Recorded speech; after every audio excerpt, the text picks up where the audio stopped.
Ce soir, vous assisterez à une conférence internationale animée par nos invités de marque. David Amsalem en Floride où il est 10h15, Emmanuel Zenou et Harold de Pérez à Paris, ainsi que Bertrand Boisseau qui se trouve avec moi dans nos bureaux ici à Saint-Denis, à La Réunion. Alors, une soirée internationale composée également de participants connectés sur plusieurs continents, à savoir en Asie du Sud-Est, il y a Singapour où il est 22h15, Johannesburg 17h15. Bref, vous êtes ce soir plus de 230 inscrits participants, clients de la financière et connectés. Alors, je me présente pour ceux qui ne me connaissent pas. Je m'appelle Jean-Marc Meunier, je suis le gérant de la financière investissement, cabinet de gestion privé de patrimoine avec des bureaux sur La Réunion et en métropole. Nous intervenons pour le compte de nos clients particuliers et professionnels sur l'ensemble des thématiques patrimoniales, fiscales et civiles, et nous travaillons en interprofessionnalité avec nos partenaires experts comptables, notaires et avocats. Alors, ce soir, nous avons choisi de vous parler du Club Deal Immobilier. C'est un support d'investissement qui est totalement méconnu des Français, un support qui était d'ailleurs, il y a quelques années encore, réservé aux seuls institutionnels et family office. Alors, pourquoi le Club Deal Immobilier? Je dirais qu'il y a plusieurs raisons. D'abord, il répond à la nécessité de diversifier l'épargne financière et bancaire, qu'elle soit d'ailleurs constituée d'actions cotées ou d'autres supports tels que les fonds d'euros. Nous le savons, la crise Covid a fortement accentué la fragilisation du secteur financier et bancaire ces derniers mois. Ajoutons à cela un rendement de l'épargne proche de zéro, voire négatif, sur la majeure partie des 3 500 milliards d'euros d'épargne des Français. Il s'avère donc essentiel de rechercher des classes d'actifs tangibles dans l'économie réelle, pouvant offrir une meilleure lisibilité ainsi qu'un meilleur rendement. Nous allons le découvrir, le Club Deal Immobilier permet d'accéder à de l'immobilier premium et de bénéficier d'avantages fiscaux, mais également d'une mutualisation des risques. Je vais maintenant laisser la parole à Emmanuel Zenou, directeur commercial d'ICAP, et à Harold Pérez d'OCP Finance, pour nous présenter les centres d'affaires sur Paris. Bonjour Harold, bonjour Emmanuel. Bonjour Jean-Marc, bonjour Jean-Marc. Bonjour à tous. Alors, pour commencer, je vais prendre quelques minutes pour vous présenter la société ICAP Partners, qui fait partie aujourd'hui du groupe ICAP. Et pour cela, je vais partager les documents. Vous me dites si tout est bon pour vous tous. Aujourd'hui, la société ICAP fait partie d'un groupe où on a plusieurs activités. Avant tout, on est une société de création de solutions patrimoniales et de sélection de partenaires pour la diffusion de produits financiers et immobiliers auprès de nos partenaires CGP, conseillers en gestion de patrimoine et institutionnels sur la France. Donc, au ICAP Partners, on a un historique de 30 années. À la création, on était la financière Exelmans, qui était une société de conseil en gestion de patrimoine, qui, au fur et à mesure des années, ont racheté des portefeuilles de mandataires exclusifs, tels que Dexia, CNP, KPOR et depuis ICAP Partners, où depuis quelques années, on est vraiment à la création de certaines solutions ou à la distribution exclusive de produits tels que le produit d'OCP Finance, qui est une solution d'investissement particulière avec qui, ce groupe-là avec qui on a une attache particulière où on est à le pré-lancement du produit auprès des CGP. Et pour cela, je vais passer la parole à Harold Pérez, qui lui va vous présenter l'histoire du groupe, l'histoire des solutions qu'il présente et les acquisitions qu'ils font aujourd'hui sur Paris Intramuros, et plus précisément sur le Club Deal qui a été lancé depuis quelques années et qui marche fortement auprès des conseillers en gestion de patrimoine français et institutionnels. Je ne sais pas si Harold, tu es là. Est-ce que vous m'entendez? Normalement, oui. Emmanuel, tu me vois? Oh oui, c'est bon. Ok, super. Bonjour à tous. Donc, moi, je suis Harold Pérez. Je suis un des 3 associés fondateurs d'OCP Finance. Donc, c'est une société qui existe depuis maintenant 10 ans. Historiquement, nous, on a démarré en fait avec l'ISF. On était parmi les premiers à proposer des véhicules d'investissement qui investissaient à l'époque dans des sociétés innovantes, vraiment en phase d'amorçage. Et on s'était associé avec un fonds d'investissement à l'époque qui était le fonds d'investissement Partech, qui est un fonds reconnu dans le monde et qui n'avait pas du tout de fonds d'amorçage, c'est-à-dire des fonds de premier tour. Et du coup, on leur a dit qu'il y avait une opportunité à saisir avec la loi TEPA sur l'ISF qui permettait d'investir en réduisant ses impôts. Donc, nous, on a levé l'argent, on a structuré les véhicules et eux s'occupaient d'investir cet argent-là. Du coup, on a fait ça jusqu'en 2012, ça a très bien fonctionné. On a fait une cinquantaine d'investissements dans les sociétés innovantes. On a aujourd'hui des belles success stories, puisqu'on a une société, par exemple, qui s'appelait Novapost, qui était le premier acteur à digitaliser tout ce qui touche au bulletin de salaire, au bulletin de paie, donc un acteur digital dans les ressources humaines. Et on a revendu la boîte l'année dernière à 336 millions de dollars, sachant que nous, on était le premier investisseur de cette société-là. On a fait plusieurs sociétés avec Marc Simoncini, qui est le fondateur de Mythic. On a fait une société qui s'appelle Sigfox, qui fait partie des 6 licornes françaises, c'est-à-dire valorisées à plus d'1 milliard d'euros aujourd'hui. Donc voilà, donc quelques belles histoires dans cette activité-là. En 2012, on a voulu faire évoluer notre modèle parce que c'est vrai que aujourd'hui, quand nous on a démarré, on était très peu de fonds pour beaucoup de startups intéressantes qui se lançaient, et qu'en quelques années, ça s'est totalement inversé. Beaucoup plus de fonds que de startups. Ça a été accéléré par ces fonds qu'on appelle FIP, FCPI, que vous devez connaître, qui sont des modèles auxquels nous on n'adhérait pas forcément. Donc du coup, ça nous a fait réfléchir. On s'est également rendu compte que d'aller voir des clients classiques et d'aller leur dire investissez dans des paniers de PME non cotées innovantes, ça peut parler comme ne pas du tout parler. Donc nous, ça nous a fait réfléchir. On s'est surtout rendu compte que ce qui parle à tous, c'est l'immobilier.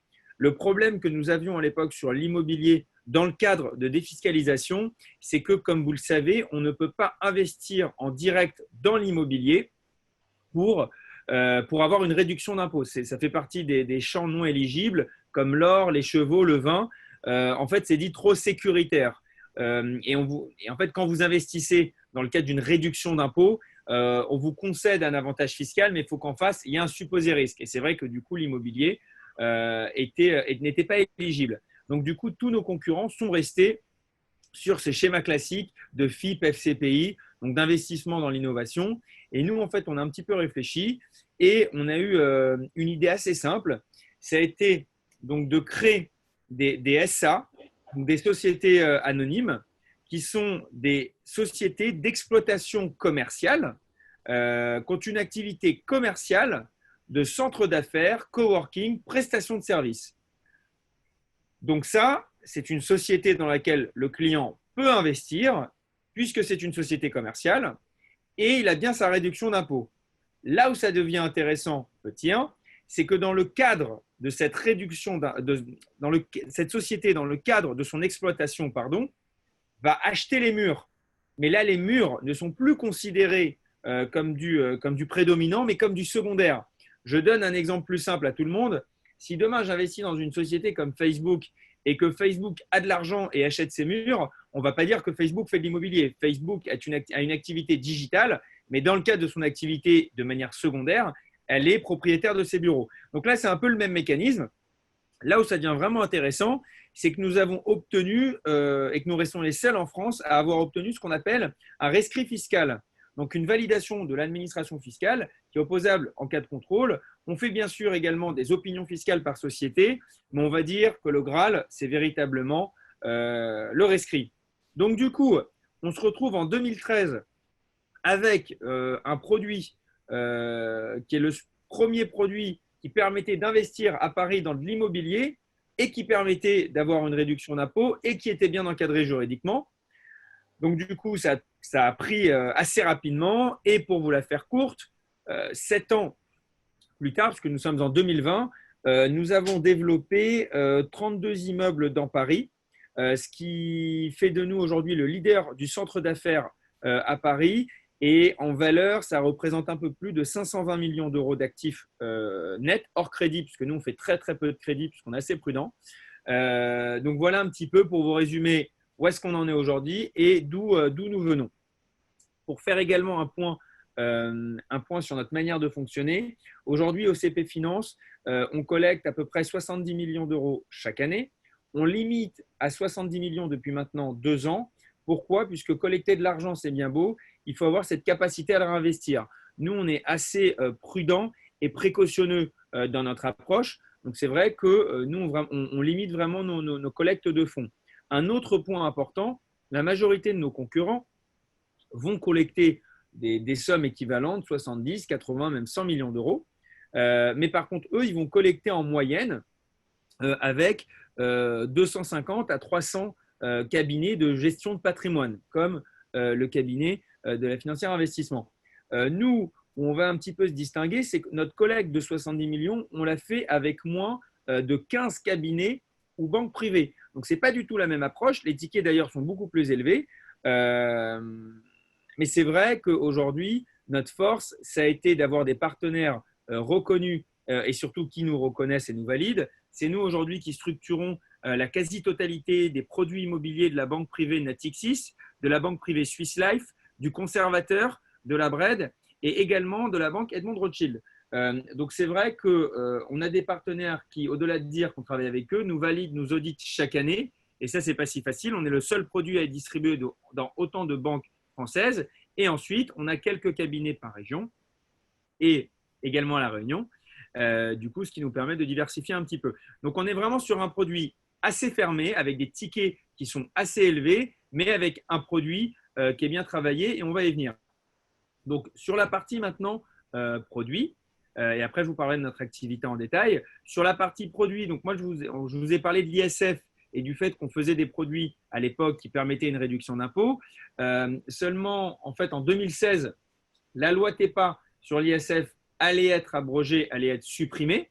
Donc, nous, ça nous a fait réfléchir, surtout que, contrairement à d'autres acteurs, encore une fois, comme les FIP ou FCPI, malheureusement, ces acteurs-là, en majorité, avant même de parler de leur solution d'investissement ou de leurs produits, vous vendez malheureusement de l'avantage fiscal. Donc, c'est vrai que ça avait un peu tendance à nous échauder, pour ne pas dire nos oreilles pilées. Donc, c'est vrai que nous, on arrive avec une approche assez différente en expliquant que nous, on considère avoir un bon produit d'investissement, mais qui, cerise sur le gâteau, vous procure en plus un avantage fiscal, mais ça, c'est vraiment secondaire. Donc, ça, c'est une approche, bien évidemment, qui a plu. Et derrière, quand il a fallu se réinventer fiscalement, nous, on n'avait pas vraiment de difficulté puisqu'on savait que le produit de base était un bon produit. Et en fait, à ce même moment, une banque est venue nous solliciter en nous expliquant le problème suivant, que la défiscalisation, c'est bien beau, mais qu'aujourd'hui, on a des clients qui ont de l'argent, soit personnellement, soit en personne morale, c'est-à-dire via des holdings, et qu'elles ne veulent plus faire des fonds euros, des assurances vie, enfin des produits classiques. Elles veulent diversifier leur trésorerie disponible, leur placement. Donc, il fallait proposer un investissement dans ce sens-là, surtout que l'immobilier à Paris, ça a quand même du sens et il y a un niveau de sécurité qui est assez élevé. D'accord ? Donc, du coup, nous, on a réfléchi pendant à peu près 6 mois et on est arrivé à fin 2016 avec un produit qui est le produit qui nous intéresse aujourd'hui, qui est le OCP Club Deal. Donc, OCP Club Deal, c'est quoi ? C'est une société, donc c'est toujours des sociétés anonymes ou des SAS maintenant, dans lequel le client va investir en direct, d'accord ? La société fait toujours 15 millions d'euros, d'accord ? Et on a à peu près entre 20 et 40 clients par société. Et en fait, donc vous, en tant que client, vous allez investir en direct. Le premier point important, c'est que vous êtes bien actionnaire de la société qui détient en direct l'actif et vous détenez bien et 100% des murs et 100% du fonds. Ce n'est pas soit l'un, soit l'autre, comme vous pouvez l'avoir sur plusieurs produits. Nous, c'est vraiment, vous avez les deux. D'accord ? Et nous, pour faire encore plus simple le schéma, par société, vous n'avez qu'un seul immeuble à Paris. Donc, j'ai un client qui investit dans une société et qui sera investi dans un immeuble uniquement un seul immeuble à Paris intramuros. Donc, ça, c'est un point important. Et ensuite, le Club Deal. Alors, déjà, une des vertus, c'est que contrairement à une SCI ou une SCPI, vous investissez 500 000 ou 1 million d'euros, ça ne rentre pas dans votre IFI. Ça ne rentre pas dans votre patrimoine taxable, contrairement, encore une fois, une SCI ou une SCPI. Donc ça, c'est intéressant. La sortie contractuelle est sur 5 ans et chaque année, vous avez un versement garanti de 5% par an. Donc, de votre investissement. Donc, vous mettez, par exemple, 200 000 euros. On vous verse chaque année 10 000 euros directement versés sur un RIB que vous allez nous transmettre. Et généralement, c'est fait soit en juillet, soit en décembre. Donc, ça, c'est le Club Deal. Et ensuite, pour maintenant passer sur la partie opérationnelle, vous avez 4 étapes. C'est-à-dire que le point important ici, c'est que contrairement à l'époque où on sous-traitait la gestion de nos sociétés avec Partech, là, on va vraiment gérer, nous, le produit de A à Z, c'est-à-dire l'achat, la rénovation, l'exploitation et la revente. Et pour ça, on a structuré une équipe en interne qui est en fait directement salariée d'OCP Finance, parmi lesquels vous avez des anciens de chez Regus, des anciens de chez BNP, des anciens de chez Loiselet d'Agremont. On a débauché l'année dernière une ancienne responsable de chez Foncia. Donc voilà, donc on essaie vraiment d'avoir une équipe d'experts qui nous permet d'avoir une exécution optimale sur notre modèle et surtout de vraiment maîtriser l'intégralité de ce qu'on fait. Donc ça, c'est vraiment géré, encore une fois, par nous. Le point important, qui est la première étape, c'est l'acquisition, c'est-à-dire l'achat de l'immobilier. Il faut savoir que ça, donc c'est nous qui le gérons. Et donc au-delà du mapping là, que vous avez, puisqu'on est assez bien implanté sur Paris, on est surtout le leader, on arrive aujourd'hui à acheter à des bonnes conditions financières et surtout des beaux emplacements. Pourquoi ? Puisqu'il faut comprendre que le fait d'acheter… Alors, nous, on est sur des opérations qui vont de 15 à 40 millions d'euros sur lesquelles nous, on se positionne cash. C'est-à-dire qu'aujourd'hui, un immeuble nous est proposé. On leur fait bien évidemment une offre qui est sans condition de crédit, mais surtout avec la preuve des fonds, ce que d'autres n'ont pas. Donc, quand vous êtes sur des opérations à 15, 20, 30 millions d'euros, ce n'est pas les mêmes clients et surtout, ce n'est pas la même négociation. Donc, quand vous arrivez avec de l'argent cash et que vous en montrez la preuve, déjà, ce n'est pas la même discussion. Surtout, bien évidemment, quand vous avez fait 1, 2, 3, 4 immeubles, c'est une chose. Quand vous en avez fait 32 et que vous avez pour 500 millions d'euros d'immobilier, forcément, les gens aussi vous ne regardent pas de la même façon. Et c'est ce qui nous permet d'aller sur des dossiers intéressants. On arrive à passer majoritairement par du gré à gré en hors marché, ce qu'on appelle du off-market, sur des dossiers qui peuvent aller du notaire au syndic, en passant par des brokers institutionnels. On est reconnu comme un acteur sérieux, très carré, très droit. On connaît la provenance des fonds. Donc, ça nous permet vraiment d'aller acheter des beaux immeubles. Sur des opérations récentes, on a acheté 2 immeubles dans le Marais. On a fait 2 opérations dans le quartier de Montorgueil. Un immeuble qu'on avait fait avec ICA, Place de l'Étoile, qui était l'ancien garage BMW. Donc, on essaye vraiment d'aller chercher des beaux emplacements, des bons prix. On y fait ensuite une rénovation d'abord de qualité et ensuite à un prix maîtrisé en négociant avec des fournisseurs en direct et surtout parce qu'on a des commandes de volume. Sur la partie exploitation, ce qui est intéressant, c'est qu'on n'a pas de petits occupants, de multi-occupants. En fait, on signe des contrats de prestation de services sur des durées qui vont de 12 à 36 mois, donc des contrats dits flexibles, avec un ensemble de prestations qu'on propose aux clients. Par contre, nous avons un modèle que de mono-occupants, parmi lesquels vous avez par exemple l'Institut Marie Curie, pour lequel on a fait son siège, Transactive, qui est une filiale de la SNCF. Donc voilà, pas mal d'acteurs comme ça. Beaucoup de startups qui font des levées de fonds, comme par exemple Hitch, qui est le concurrent de Uber, qui a levé 20 millions d'euros et à qui on a fait son siège. Donc voilà, pas mal de belles sociétés comme ça.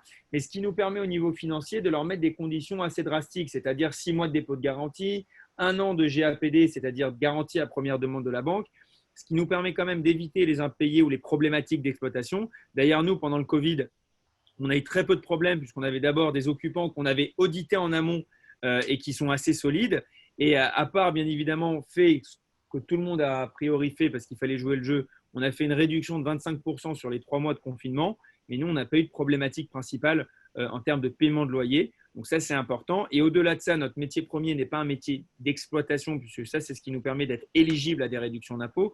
Notre métier premier, c'est quand même faire du mur de qualité, acheter à un bon prix, parce qu'on estime qu'en achetant avenue des Champs-Élysées à un bon prix, même crise, qui a un impact généralement, allez, si on prend les autres crises, d'une baisse de 10 à 15%, a priori, sur 3, 4, 5 ans, vu que l'immobilier est quand même cyclique, on est quand même sur un niveau de sécurité très important. C'est-à-dire qu'il faut bien comprendre que chez OCP, on ne vend pas de performance en premier lieu. Beaucoup d'acteurs adorent vous parler de performance, performance, performance. Nous, on vend déjà de la sécurité parce qu'encore une fois, acheter des murs de qualité bien placés, y faire une rénovation de qualité à un bon prix, y rajouter un fonds de commerce qui n'existe pas et qui génère du cash et avoir l'aspect cyclique de la valorisation du foncier parisien nous permet de mettre plusieurs niveaux de sécurité. Vous avez quand même un versement garanti de 5% par an, donc c'est quand même intéressant, mais vous avez un couple sécurité-rendement qui est surtout la clé de voûte, je dirais, de ce qu'on propose. Et c'est aussi pour ça que les tickets sont élevés, puisque l'idée, ce n'est pas d'avoir, entre guillemets, beaucoup de clients, c'est vraiment d'avoir accès à une certaine clientèle via leur cabinet et de leur permettre d'avoir accès à des produits sécurisés qu'ils peuvent surtout voir, puisque nous, on ne propose pas de fonds financiers, on propose de l'actif tangible. C'est-à-dire qu'au-delà de l'histoire que je vous raconte aujourd'hui, nous, on a des actifs qu'on peut toucher, qu'on peut voir. L'intégralité de nos clients viennent au moins une fois par an sur Paris. Et donc, on leur fait, bien évidemment, je leur fais visiter et je rencontre l'intégralité de nos clients, puisqu'à ces niveaux d'investissement-là, on est quand même sur une clientèle qu'on veut rencontrer, puisqu'on est associé avec le client, donc on veut rencontrer nos associés. Donc là, on vous fait, par exemple, on va s'arrêter sur cette opération, Emmanuel, qui est l'opération du 1 rue d'Alexandrie. C'est un immeuble qu'on a acheté à Montorgueil à une famille, en fait, qui était arrivée dans les années 60, et c'est les petits-fils qui ont récupéré cet immeuble. Le problème, c'est qu'on est dans l'ancien quartier du textile, que ce marché-là s'est effondré, qu'eux se sont retrouvés avec cet immeuble, mais avec des échéances à payer énormes. Ils ont voulu le vendre et ils ont signé avec un marchand de biens qui leur a signé une promesse, mais qui n'a pas réussi à avoir son financement et qui les a bloqués pendant 2 ans. Du coup, ils se sont retrouvés vraiment essoufflés au bout de 2 ans de procédure. On est arrivé à ce moment-là en leur montrant notre sérieux, notre historique et en leur disant que nous, on s'engageait à signer sous 3 mois. Mais par contre, on l'a récupéré au prix de l'époque. Donc ça, c'est un immeuble, pour vous donner un ordre d'idée, aujourd'hui, qui est valorisé en l'état entre 15 et 16 000 euros du mètre, parce que c'est vide et commercial. Nous, on l'a récupéré à un peu moins de 11 000 euros du mètre. L'opération nous a coûté 20 millions d'euros. Avec les travaux acte en main, on est à peu près à 22,5, on va dire 23 millions d'euros le produit fini. On a mis un acteur qui est la société Malte, qui est le leader en Europe des freelances, c'est-à-dire ils vous placent tous les freelances dans les startups et ils ont levé un peu plus de 20 millions d'euros également. Ils louent ça 1,8 million hors taxe, hors charge par an pour 1800 mètres carrés. Donc, de manière très simple, pour une possibilité de revente, si vous voulez calculer, sur 1,8 million sur une base de 5% de revente à la sortie, vous êtes sur 36 millions d'euros de revente pour un bien qui nous a coûté 23 et on peut le revendre à peu près dans 3 ans. Donc voilà, c'est un cas très concret qu'on a finalisé là l'année dernière. Et l'idée, c'est de répliquer, c'est de répliquer ce modèle-là. Et on ne l'a pas fait une fois ou 2 fois, mais on l'a fait 32 fois. Donc on commence à avoir un peu d'historique. On a fait déjà plusieurs ventes. On en a fait par exemple 2 l'année dernière. Une qui est un club deal qui est sorti sur 3 ans et demi et le client qui avait mis 500 000 euros a récupéré 650 000, donc plus 30%.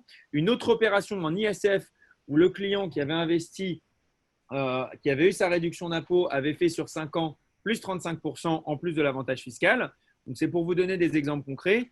Donc, on est vraiment sur un produit d'abord qui est simple à comprendre, qui est à Paris. Donc, Paris, ça rassure quand même plus que d'autres secteurs, avec un historique de quand même 10 ans d'activité. Donc, je veux dire, on a quand même un track record et une expertise qu'on a développée. Donc, pour une diversification d'investissement avec d'autres produits plus classiques, aujourd'hui, ça a du sens. Et la seule limite que nous, on a, c'est qu'aujourd'hui, on prend assez peu de clients puisque les collectes de fonds, pour nous, sont assez rapides. Parce qu'on a des véhicules qui sont dédiés par banque. Donc, on a un véhicule aujourd'hui qui est dédié pour ICAP et donc pour les clients de la financière investissement, qui fait 15 millions, sur lesquels la collecte a à peine démarré. On a déjà fait, je crois, à peu près la moitié de l'enveloppe, si je ne me trompe pas. Donc, c'est des collectes qui, nous, se font à peu près entre 30 et 60 jours. Donc, c'est très, très court. Donc, si vous avez des intérêts, vous pouvez aller voir directement des infos à votre conseiller. Ceux qui veulent venir à Paris, qui peuvent venir à Paris ou qui ont prévu de venir malgré le contexte, on peut organiser un rendez-vous sans souci pour vous montrer à quoi ça ressemble. Si vous souhaitez organiser un call téléphonique individuel, on le fait aussi. Et donc, du coup, voilà, je me tiens à votre disposition et je vais m'arrêter là. J'espère que pour tout le monde, c'était assez clair. Et alors, je ne sais pas si on a le droit de poser ou pas des questions. Sinon, n'hésitez pas à m'appeler directement individuellement si vous avez des questions. Merci Harold. Alors moi j'ai déjà une petite question à te poser. Par mémoire, rafraîchis-moi la mémoire, on est sur des tickets moyens à minimum 200 000 euros dans les environs, avec parfois des dérogations possibles, mais c'est plus ou moins ces tickets-là sur la base minimum pour les Alors, en réalité, on est sur une base officielle minimum de 500 000 euros le ticket. Et en fait, vous bénéficiez grâce à ECAP, qui est un véhicule dédié, vous pouvez investir à partir de 150 000 euros en dérogation. Mais c'est vrai que les autres clients classiques, banques privées, etc., c'est 500 000 euros. Voilà, ce qui est une très bonne nouvelle. Avant de te laisser, est-ce que tu pourrais peut-être très rapidement parler du Business Center, très rapidement, en quelques mots peut-être? C'est-à-dire de l'activité de centre d'affaires? Non, le ticket Business Center, qui est un ticket qui démarre globalement à 20 000 Ah, euros, qui permet d'avoir une réduction d'impôt. pardon. Oui, oui. Alors, on a quand même un véhicule dédié qui est le même modèle, c'est-à-dire c'est une société dans laquelle le client investit en direct et il détient bien les murs et le fonds sur 5 ans toujours. Là, c'est des tickets plus petits, c'est de l'ordre de 20 000 euros minimum. Et là, c'est pour avoir une réduction d'impôt sur le revenu. Euh, L'intérêt, c'est que jusqu'à présent, vu que c'est considéré comme un investissement direct dans une PME non cotée, la réduction était de 18%, c'est-à-dire le client investissait 20 000 euros, il avait 3 600 euros de réduction. Et exceptionnellement, depuis déjà un mois jusqu'à fin décembre, le client, de manière exceptionnelle, puisque ce ne sera pas le cas l'année prochaine, aura une réduction de 25%. Donc, le même client qui met 20 000 euros aura 5 000 euros de réduction. Donc, ça, c'est vrai que c'est très intéressant. Et je vais même aller plus loin. Le client qui investit 50 ou 100 000 euros, sachant que vous ne pouvez pas dépasser 10 000 euros de réduction d'impôt, c'est le plafonnement des niches fiscales, c'est reportable pendant 5 ans. Donc, ça, c'est vraiment intéressant parce que du coup, les gens qui ont pas mal d'IR à payer, mais qui ont un peu de cash, ils peuvent investir jusqu'à 200 300 000 euros et même aller dans ces extrêmes-là, on met 50 ou 100, vous avez un report au moins pour l'année prochaine ou l'année d'après. Donc ça, c'est vraiment intéressant puisque 25% pour investir en plus dans l'immobilier à Paris et sur de l'IR, c'est très intéressant. Donc tu fais bien de le remarquer, absolument. Je dirais même que c'est du jamais vu. On l'a attendu très très longtemps ce décret. Ça fait des mois et des mois. Je rappelle que l'Europe l'avait mis un petit peu, n'avait pas mis son veto, mais voulait l'analyser. Effectivement. Donc, je terminerai par simplement préciser que l'objectif, c'est à la sortie, à la fin de la 5e année, donc au début de la 6e année, c'est de sortir avec une plus-value très intéressante. De toute façon, vous aurez l'occasion pour les participants de vous rapprocher de la financière. Un grand merci en tout cas à Emmanuel et à Harold pour cette présentation synthétique des centres d'affaires ECP. Je vais maintenant demander à Bertrand Boisseau, qui est expert en droit fiscal, bien connu ici à La Réunion, de nous expliquer plus en détail justement quels sont les avantages fiscaux, un avantage fiscal très intéressant de ces fameux club deals. Bertrand, je te laisse la parole. Oui, alors, est-ce que tout le monde m'entend? Très bien. Bon, vous ne me voyez peut-être pas parce que je suis passé directement sur la page. Est-ce que vous voyez le transparent s'afficher en… Non, on te voit très bien, mais on n'a pas par contre le partage de ton écran. D'accord, bon, alors écoutez, si vous ne voulez pas le partager, si vous me voyez, donc c'est très bien. Moi, je vois mon transparent, donc je vais le faire passer. Alors, je vais essayer de faire simple et de reboucler avec ce qui vient de nous être exposé sur le Club Deal et vous expliquer comment effectivement on peut matcher un dispositif fiscal qui est prévu par l'article 150 OBTER et le Club Deal. Alors, le 150 OBTER, en quoi il consiste? Eh bien, souvent, quand vous allez vendre votre entreprise, à un moment donné, vous vendez les titres de votre société, vous allez avoir identifié une plus-value. Donc, le but du jeu, ça va être d'essayer de créer un montage qui va vous permettre d'effacer cette plus-value. Alors, le 150 OBTER est là pour vous permettre effectivement, dans certains cas, d'effacer cette plus-value. Ça consiste en quoi? Eh bien, écoutez, à apporter votre société à une société holding qui est en l'espèce une société B sur le transparent que je vous présente. L'apport se fait en exemption de plus-value, en report d'imposition. Et donc, vous avez une holding qui détient la société A, votre société d'exploitation, celle que vous avez créée initialement. Ensuite, qu'est-ce qui se passe? Eh bien, la société holding qui détient votre société va pouvoir céder les titres de la société détenue. Et évidemment, puisque vous l'avez apporté pour 100 et que vous la revendez pour 100, il n'y aura pas de plus-value. En revanche, au moment dans les 2 ans après la cession, on vous oblige, c'est la loi, à investir 60% du prix de cession. Et là où ça devient intéressant, c'est que ces 60% de prix de cession, vous pouvez, on vous dit, les investir effectivement dans des activités éligibles, dans des activités de commerce, dans des activités industrielles, dans des activités même libérales. Mais effectivement, on vous autorise à vous investir dans l'activité commerciale. Or, le Club Deal et donc les immeubles avec prestation de services qu'on vous a présentés précédemment remplissent cette condition de commercialité. Ce qui veut dire que le prix de cession, vous allez pouvoir l'investir dans Club Deal et être définitivement exonéré de plus-value.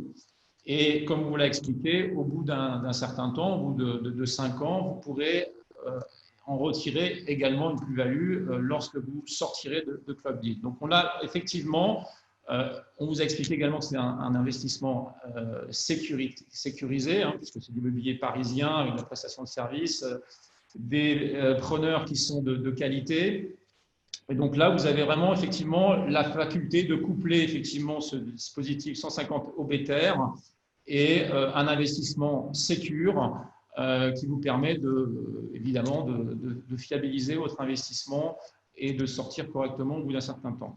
Donc ça, c'est effectivement un aspect très positif, au-delà des aspects IFI et autres qu'on vous a précédemment expliqués. Voilà pour ce qui concerne le 150 OBTR. Est-ce que Jean-Marc, je continue sur la fiscalité américaine qui va Non, je pense qu'on va te proposer de revenir après l'intervention de David. D'accord, très bien. Encore plus intéressant. Donc, en synthèse, pour bien comprendre, on a 3 supports d'investissement actuellement. On a le Business Center qui permet, avec des petits tickets au départ de 20 000 euros, d'aller générer un gros gain fiscal, une réduction d'impôt reportable et une bonne plus-value à la sortie, sans engagement bien sûr sur cette plus-value. Sur les Club Deals, on va plutôt être sur une optique de distribuer tous les ans un 5% d'ailleurs qui échappera à la fiscalité et d'aller sur l'objectif d'une plus-value à la sortie, l'objectif étant de tourner à 125%. Et le 150 OBTR va permettre aux professionnels, via une holding, d'aller faire du report de plus-value cession et donc, schématiquement parlant, de ne jamais payer cette plus-value qui peut être extrêmement importante. Merci Bertrand. Merci Bertrand. On se retrouve plus tard pour aborder ensemble la fiscalité des Club Deal états-uniens. Que va nous présenter justement maintenant David Amsalem, qui est le cofondateur de FI Capital et de Florida Invest. Bonjour David, en direct des États-Unis. Bonjour Jean-Marc, merci pour l'introduction et puis félicitations à Harold pour sa présentation. J'ai vu moi-même des centres d'affaires au CP Finance. Ils sont très beaux et très bien gérés, donc félicitations.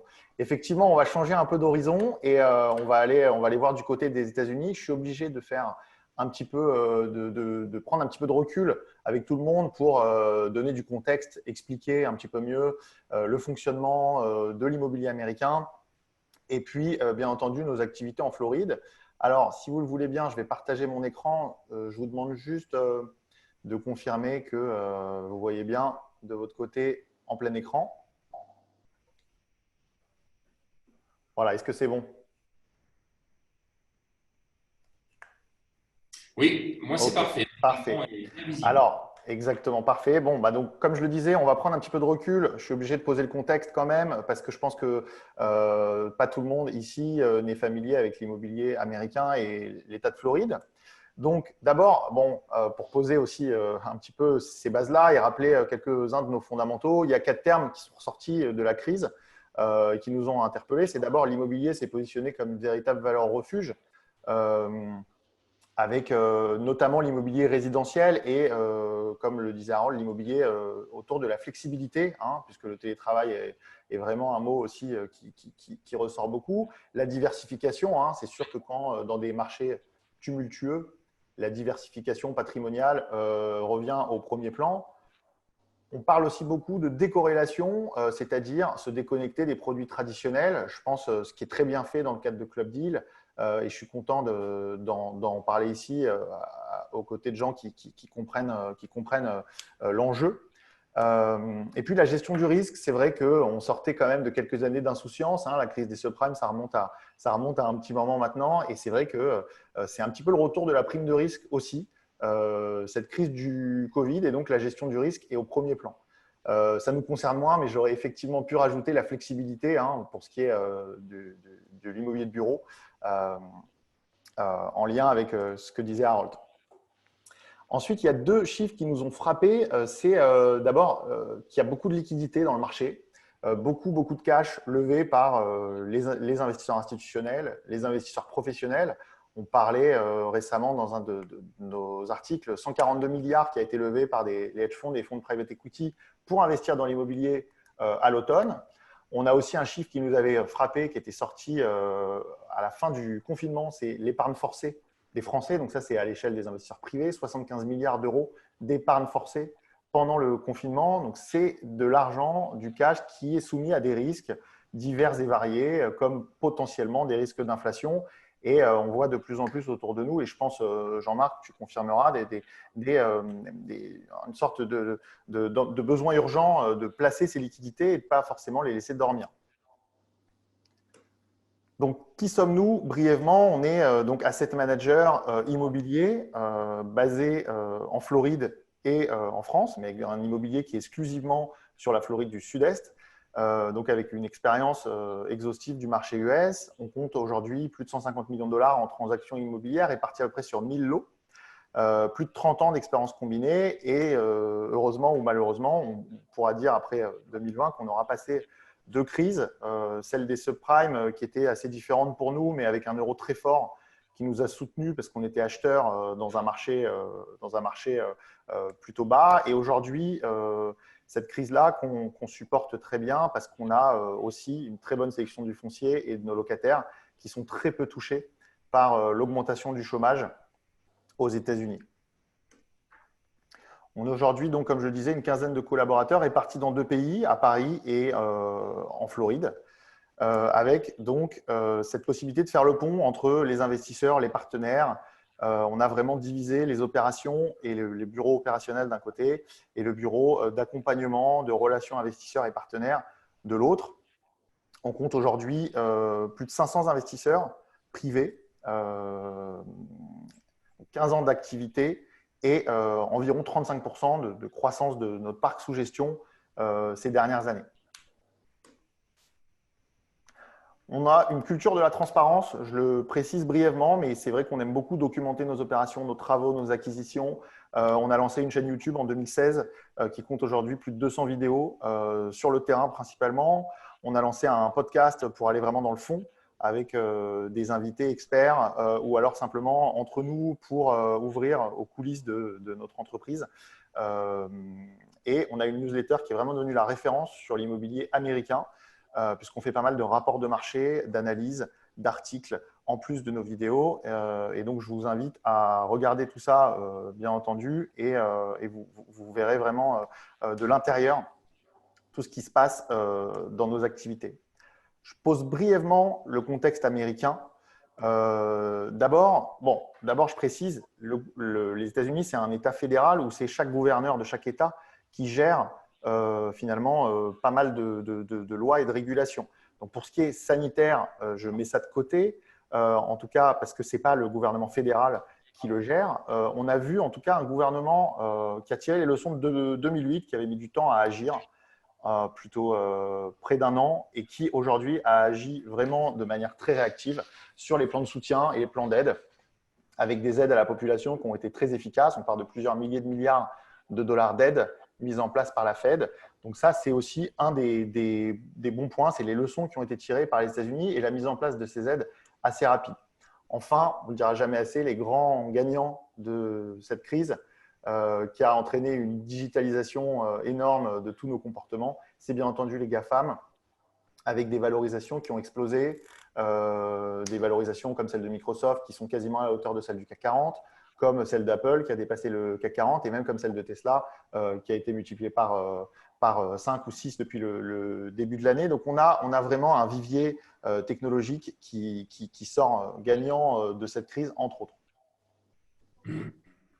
Ensuite, je m'arrête un petit peu sur les facteurs de risque. C'est vrai, comme on disait, il y a une partie de cet argent qui a été injecté dans le système par les banques centrales, notamment sur les aides aux entreprises, qui risquent d'être détruites. Il y a beaucoup d'entreprises qui ont pris des aides et qui ne vont pas forcément s'en sortir. Cet argent, c'est clairement de la destruction monétaire. Il y a un risque d'inflation potentiellement devant nous qui peut être lié au plan de soutien. C'est un risque à garder en tête. Il y a aussi une baisse des taux, notamment des taux obligataires aussi, qui fait que le taux sans risque est très difficile à trouver dans ces contextes-là. Et puis, ça, c'est un point qui est assez intéressant. Souvent, la reprise économique entre les États-Unis et l'Europe est désynchronisée et il y a des avantages à tirer de cette désynchronisation. Et donc, c'est un point qui est assez intéressant. Pour les investisseurs étrangers, européens, il y a effectivement aussi des opportunités dans un contexte où, on le sait, en temps de crise, beaucoup d'États se financent en dollars, émettent leurs obligations en dollars. La Fed a pleinement joué son rôle de dollar, monnaie d'échange mondiale, en injectant beaucoup de dollars dans le marché. La conséquence directe de ça, c'était assez prévisible, c'est que le dollar a tendance à baisser. Et c'est ce qui s'est passé avec un euro qui s'est renforcé ces derniers mois. On est aujourd'hui sur un taux 1 euro égale 1,18 $, qui donne un levier supplémentaire aux investisseurs européens. Au niveau du marché, on a vu pas mal de prévisions et d'analystes américains prévoir un creux de marché des prix de l'immobilier, alors principalement tiré par effectivement les exploitations touristiques courte durée, l'hôtellerie et le bureau avec beau long terme, etc. Donc un immobilier qui risque d'être tiré vers le bas, avec des prix qui avaient déjà commencé à s'ajuster avant le confinement, avant la crise du Covid. Et donc potentiellement, d'après certains analystes assez renommés aux États-Unis, un creux de marché peut se profiler pour cette fin d'année, en tout cas le quatrième trimestre 2020, début 2021. Il y a évidemment ceux qui vont souffrir dans cette histoire, ça va être les propriétaires qui sont trop endettés. Donc typiquement, à une époque où même si les banques ne pratiquaient pas leurs emprunts comme en 2008, il y a des propriétaires qui étaient en difficulté en termes de cash flow et donc ça va mettre des biens, ça va créer des vendeurs forcés et il va vraisemblablement y avoir des biens sur le marché, un afflux de biens sur le marché, notamment les immeubles exploités en Airbnb, surtout sur la Floride, à cause de l'arrêt du tourisme. Nous, on a vu un retournement, on va dire plutôt psychologique aujourd'hui, d'un marché de vendeurs qui devient plus un marché d'acheteurs, où il est plus facile de négocier, il y a des décotes plus importantes qui peuvent être obtenues. Donc ça, c'est aussi un point qui est intéressant et qui peut être source d'opportunités. Tout ça est hypothétique, mais je pose un maximum de contexte. Alors, brièvement, je m'attarde sur le marché américain, mais surtout sur l'État de Floride, qui est sorti du lot pendant cette crise parce que beaucoup de gens, comme vous le savez, sont en recherche d'une meilleure qualité de vie suite au confinement et après l'expérience du confinement.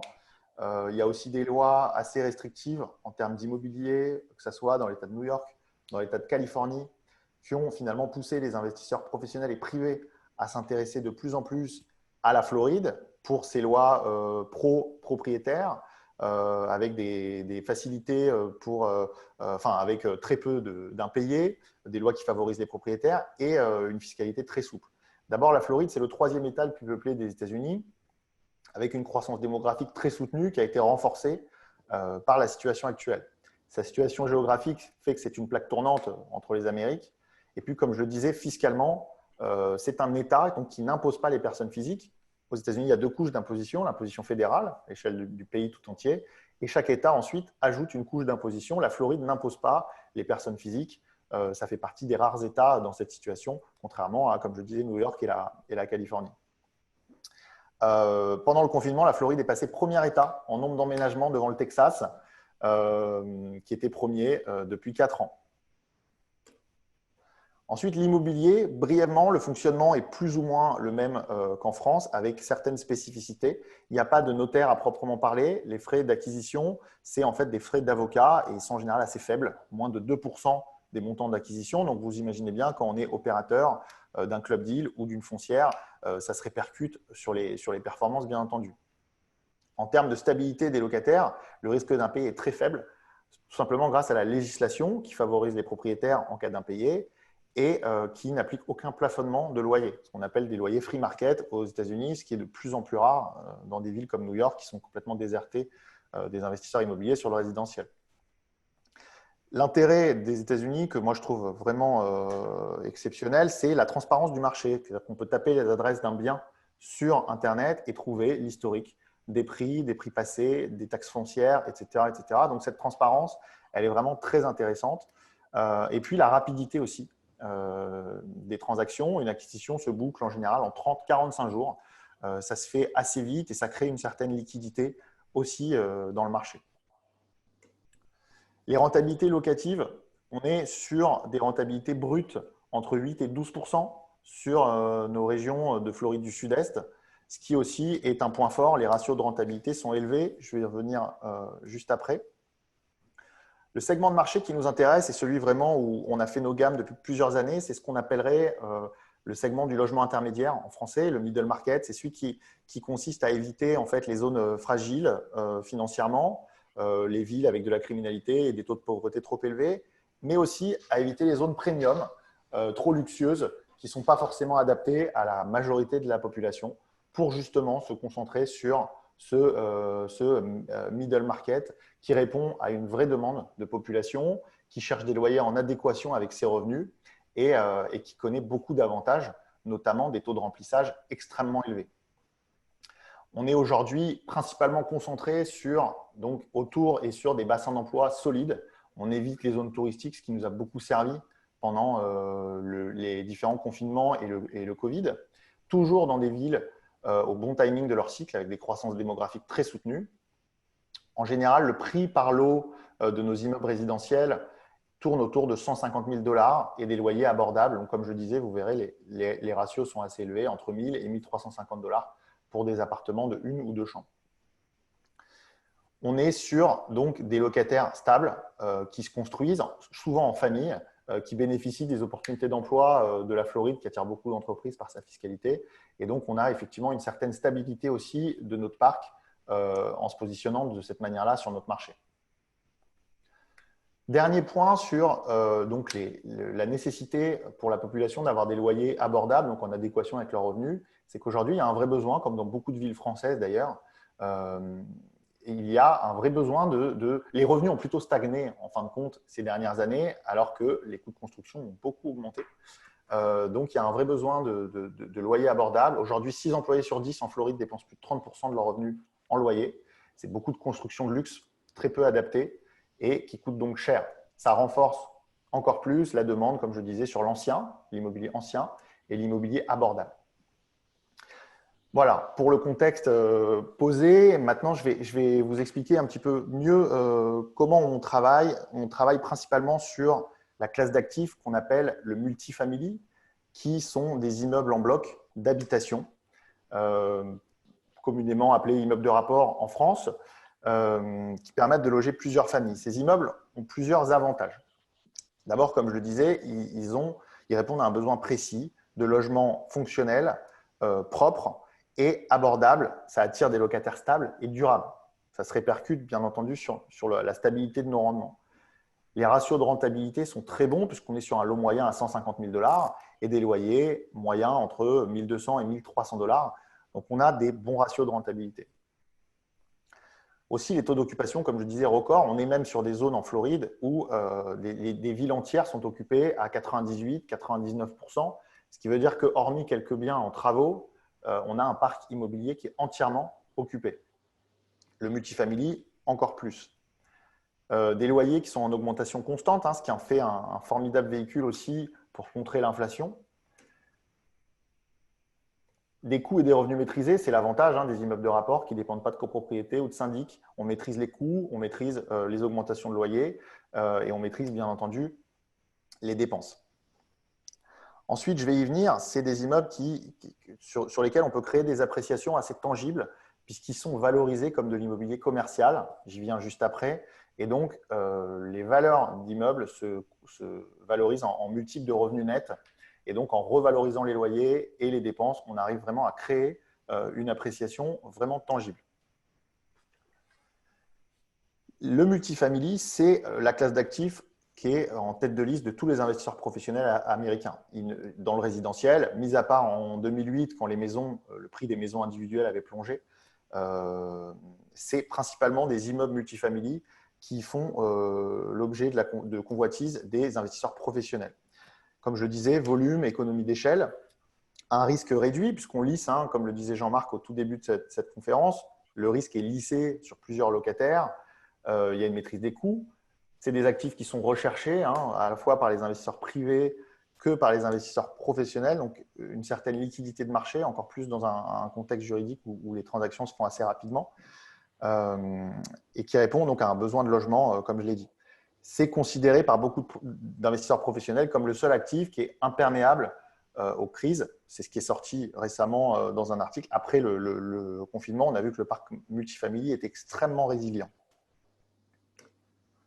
Enfin, comme je disais, le meilleur avantage, c'est que c'est un actif qui se valorise en multiple des revenus et pas au prix en mètre carré, parce qu'au-delà, c'est la loi américaine, au-delà de 5 unités, au-delà de 5 lots, un actif résidentiel multifamily et rentre dans la catégorie commerciale, ce qui facilite aussi les termes d'emprunt, les négociations donc des emprunts avec les banques et qui permet de justement ouvre la porte à cette valorisation créée en retravaillant les revenus, en revalorisant les loyers, qui est extrêmement intéressante.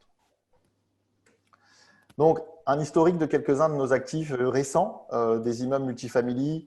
Donc là, c'est dans le comté de Broward, à côté de la ville de Fort Lauderdale, un immeuble magnifique qu'on a acheté en juillet dernier dans la ville de Plantation, avec une piscine sur un grand terrain, dans une zone résidentielle où il y a une certaine rareté aussi des immeubles multifamily, beaucoup de maisons autour, une zone avec des fondamentaux vraiment très intéressants, très bon timing de son cycle, aujourd'hui qui délivre un rendement de 6,2% net en exploitation, après quelques revalorisations de loyer et quelques travaux esthétiques.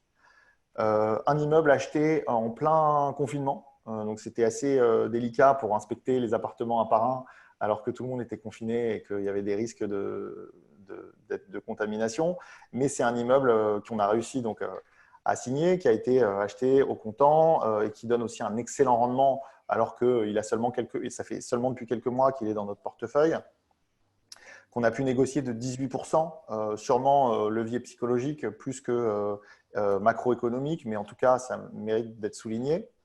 Un immeuble de South Miami, donc au sud de Miami Beach, un immeuble qu'on a retravaillé ces dernières années, de 16 appartements qui ont été rénovés un par un avec des augmentations de loyer extrêmement constantes, qui aussi est un des actifs qui performe le mieux de notre portefeuille.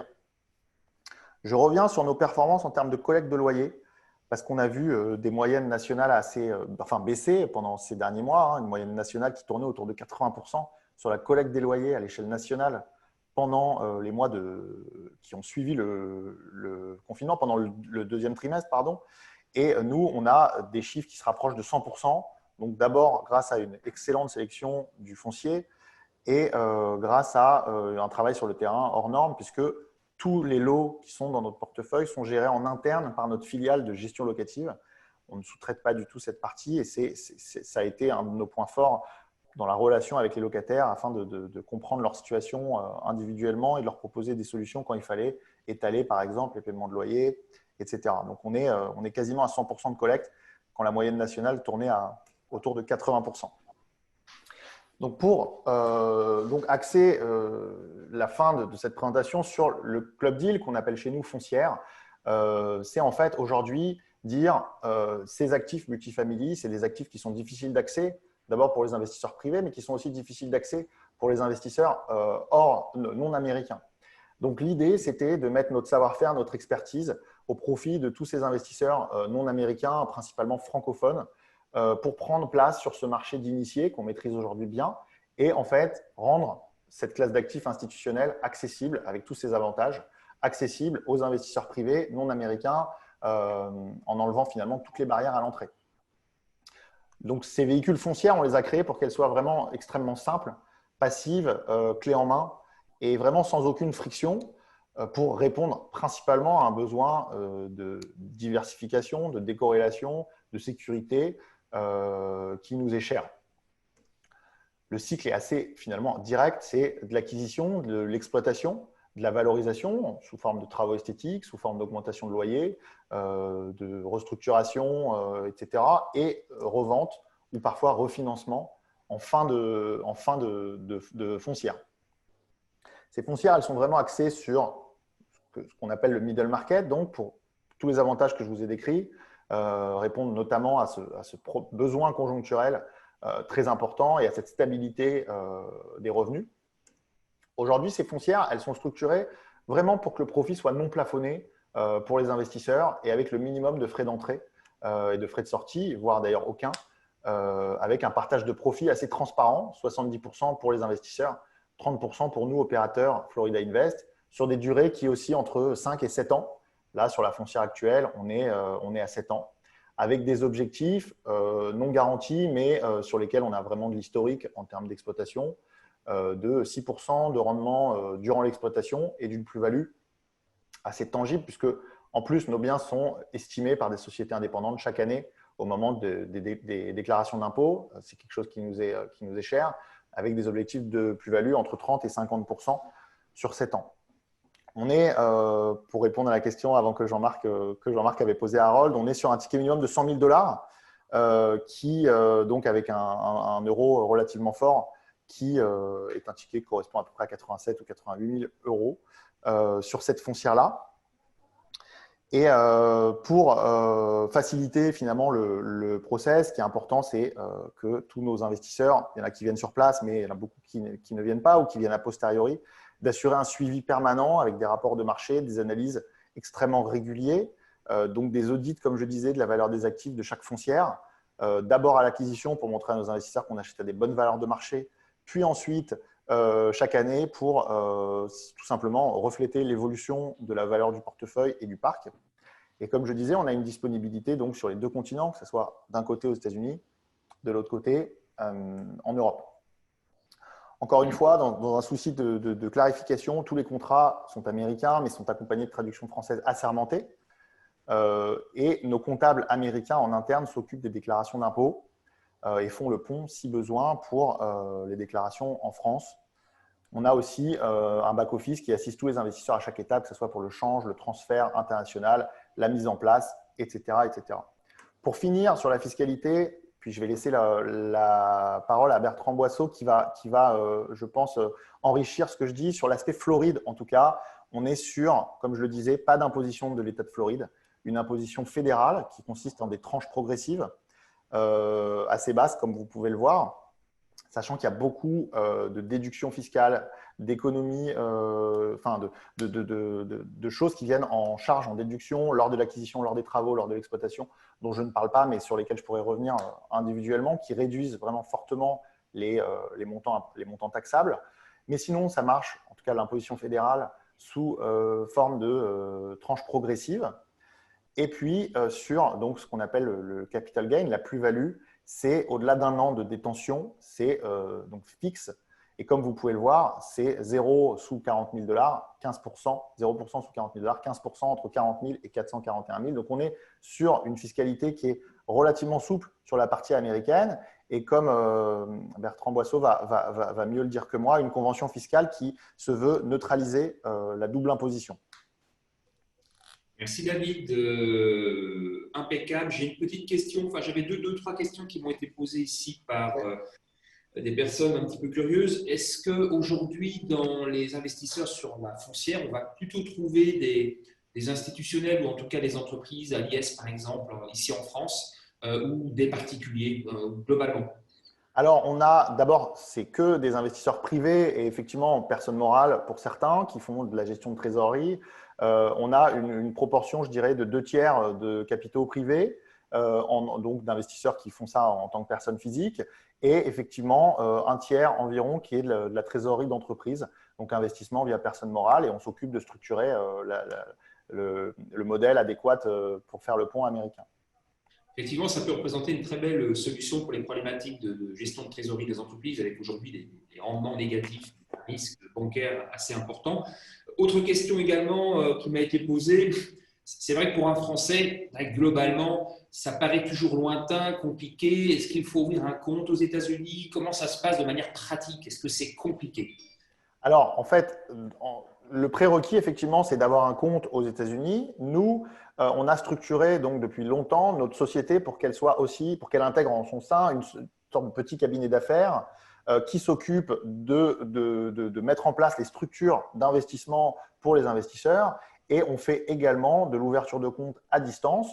Donc, et ça, c'est absorbé. Ce n'est à aucun coût supplémentaire pour les investisseurs. On a vraiment eu le souhait depuis toujours de l'absorber pour que ce soit sans friction. Donc finalement, effectivement, in fine, il y aura un compte bancaire ouvert. Ce ne sera pas d'ailleurs forcément un compte personnel, parce que les comptes personnels à l'étranger doivent être déclarés, qui sera un compte société d'une société holding qui a des participations dans la foncière, mais une société assez translucide. Mais ça, on le prend en charge intégralement pour simplifier la souscription. Ok. Donc, du conseil, du suivi, c'est très important effectivement, parce qu'on le sait, beaucoup d'investisseurs ont voulu franchir le cap de l'investissement à l'international et entre investir, acheter un bien en pleine propriété et le gérer à distance, même avec des agences immobilières, où il n'y a concrètement qu'une obligation de moyens. Voilà, la différence ici, c'est qu'on a une structure à l'identique d'OCP qui va à la fois mutualiser le risque et gérer avec une obligation de résultat voilà, le concept d'investissement. En synthèse, se décorréler des crises, ça me semble effectivement important, puisqu'on le voit en général, les crises arrivent souvent par les States, mais se terminent plus vite, les cycles sont plus courts, et malheureusement, nous, en Europe, on est sur des cycles plus longs. On se décorrèle en investissant aux États-Unis. Ça permet également de s'appuyer sur la monnaie qui reste la monnaie reine, hein, et qui le restera, je pense, encore très longtemps. Je suis un europhile convaincu, mais on peut toujours imaginer malheureusement qu'avec cette situation Covid, l'euro rencontre de grosses difficultés. Donc je pense qu'aujourd'hui, à notre époque, il est essentiel, quand on a un portefeuille d'investisseurs, de se poser ces questions de la mutualisation, de la diversification géographique de ses actifs. Et c'est une chance, hein, c'est vraiment une chance pour nous. Il y a quelques années, je me rappelle quand j'ai démarré ce métier, mais je n'irai pas aussi loin, il y a 10 ans encore, on ne pouvait pas investir dans des outils comme celui que vous avez mis en place ou celui de CP, à moins d'avoir des millions d'euros à disponibilité. On a quand même ici des tickets qui sont réduits et ça, c'est très intéressant. Merci David, merci de nous avoir présenté aussi rapidement et de manière lisible tous les intérêts et les spécificités du multifamily en Floride. J'en donne maintenant la parole à Bertrand qui va affiner un petit peu cette fiscalité privilégiée entre les États-Unis et la France. À toi Bertrand. Alors, je vais affiner, je vais essayer de démontrer que, effectivement, investir aux États-Unis fiscalement pour un résident fiscal français, c'est effectivement quelque chose qui peut être intéressant. Alors, j'essaye de partager mon écran et de faire en sorte que vous ayez à peu près tout. Je ne sais pas si ça marche. Voilà. Ça marche pour tout le monde, là, c'est bon? OK. Donc, on va faire du très simple, parce que la fiscalité internationale, c'est un petit peu compliqué. Et lorsqu'on rentre dans la convention entre la France et les États-Unis, c'est effectivement un vrai maquis. Alors, on va essayer de faire simple. Alors, je m'excuse déjà pour tous ceux qui ne sont pas domiciliés fiscalement en France, mais qui nous écoutent et qui peuvent être domiciliés fiscalement dans un autre pays. Mon raisonnement s'appliquera sous réserve effectivement de la loi interne du pays dans lequel il se trouve et sous réserve qu'il y ait une convention fiscale internationale entre le pays de leur situation où ils sont domiciliés fiscalement et les États-Unis.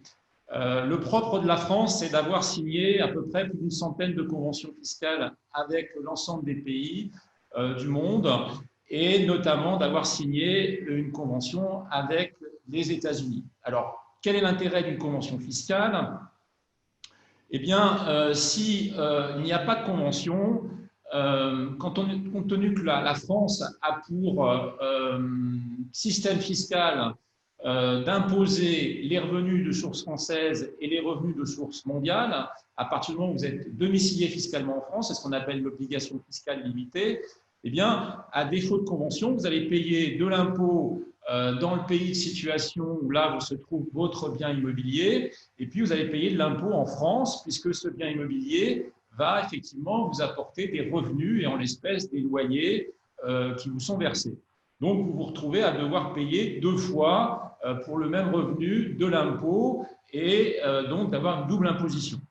Au cas particulier, concernant effectivement les États-Unis, on est avec une convention fiscale, et cette convention fiscale, au passage, on va le voir, qui est très intéressante puisqu'elle ne vise pas que l'impôt sur le revenu, elle vise également l'impôt sur la fortune, et on a également une convention fiscale qui concerne les droits de donation et les successions. Donc on voit qu'entre la France et les États-Unis, on est extrêmement bien outillé sur le plan fiscal pour, autant se faire que peu, effacer cette double imposition. Donc, à partir du moment où on est résident fiscal français, qu'on rentre au capital, si j'ai bien compris de ce que m'avait exposé David, dans une partnership qui relève effectivement donc de l'article 7 de la Convention franco-états-unienne, on va effectivement avoir une imposition en aux États-Unis. Alors, pas au titre de l'État de Floride, puisqu'on vous a expliqué qu'il n'y avait pas d'impôt sur le revenu en Floride, mais au niveau de l'impôt fédéral. Alors, cet impôt fédéral, vous allez le liquider effectivement aux États-Unis et les services de David vont vous aider à le faire, mais vous allez être considéré avoir reçu un revenu foncier en France. Ce revenu foncier, vous allez devoir le déclarer sur une déclaration 2047 et il va être imposé en France. Mais ce qui est intéressant, c'est que vous allez avoir un crédit d'impôt qui va être égal à l'impôt que vous allez devoir payer en France, ce qu'on appelle un crédit d'impôt fictif, ce qui va faire qu'on va totalement neutraliser, si vous voulez, les revenus immobiliers d'origine US et qu'en définitive, vous n'aurez payé que de l'impôt à un taux très réduit aux États-Unis, mais qu'en France, vous n'aurez aucun impôt à payer réellement, d'impôt sur le revenu. Voilà. Donc, on a effectivement un système qui, grâce à cette convention, grâce au fait que la France a signé une convention avec les États-Unis, qui permet de neutraliser, on va dire au maximum, l'effet de la double imposition et de n'avoir à payer qu'un impôt aux États-Unis réellement.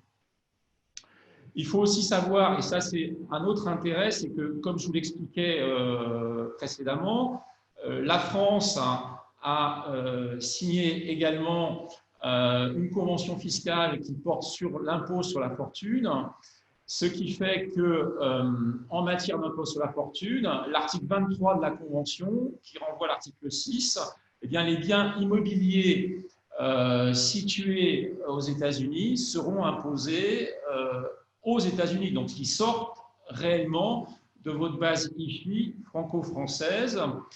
Ça vaut pour le bien immobilier qu'on détient en direct, mais ça vaut également, eu égard à la définition de ce qu'est un bien immobilier pour la Convention, ça vaut également pour les parts de sociétés que vous détenez, lesquelles détiennent des biens immobiliers aux États-Unis. Donc, les sociétés à prépondérance immobilière, et au cas particulier, c'est même des sociétés transparentes, eh bien, le fait de détenir des titres de sociétés transparentes qui détiennent elles-mêmes des biens immobiliers font que vous allez être imposé, vous n'allez pas être imposé en France au titre de l'IFI.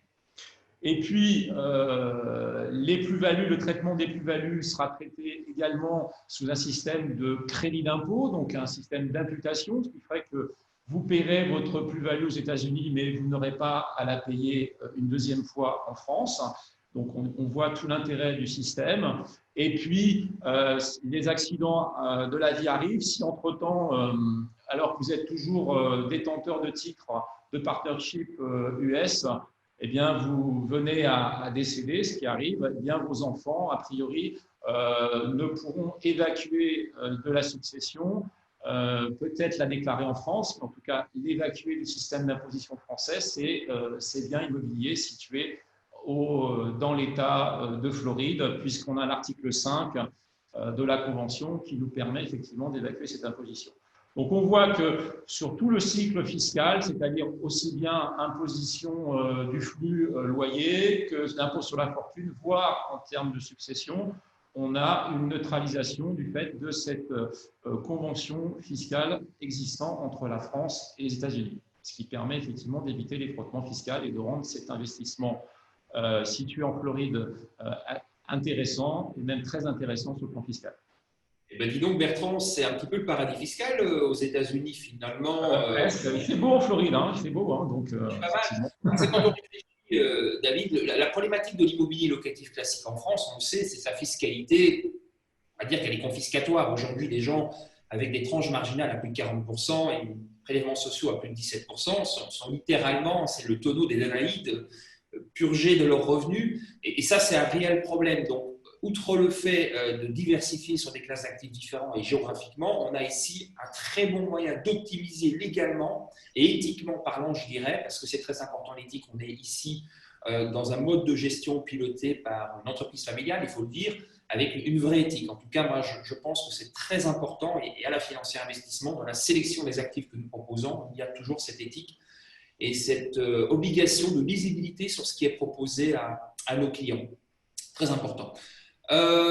Merci Bertrand, c'était très intéressant. Et ce n'était pas évident d'ailleurs, effectivement, de résumer en quelques minutes des textes de loi parfois aussi complexes à appréhender. Tu as réussi, merci. Je vois simple. Je peux conseiller quand même de vous faire accompagner effectivement par les experts qui suivent David, et puis en France, éventuellement, de vous faire accompagner également par un avocat fiscaliste qui pourra vous aider à y voir un peu plus clair et à traiter vos déclarations en France. Exactement, je prends note. Je remercie tous nos invités pour leur intervention et je rappelle à nos participants que ces opportunités d'investissement recèlent des nombreux avantages, mais également des risques, et que celles-ci nécessitent donc au préalable une analyse pointue et pertinente de votre situation patrimoniale afin de s'assurer que leur niveau de risque soit bien sûr en phase avec votre profil d'investisseur. Toute l'équipe de la Financière Investissement se tient disponible pour un rendez-vous physique ou par visioconférence afin d'entamer avec vous ce processus. Je vous donne également rendez-vous pour notre prochaine webconférence sur le thème des investissements dans les sociétés civiles de placement immobilier, les SCPI, une classe d'actifs qui se révèle extrêmement résiliente en cette période de crise. Et encore une fois, je vous dis à très bientôt et encore une fois, très bonne soirée à tous.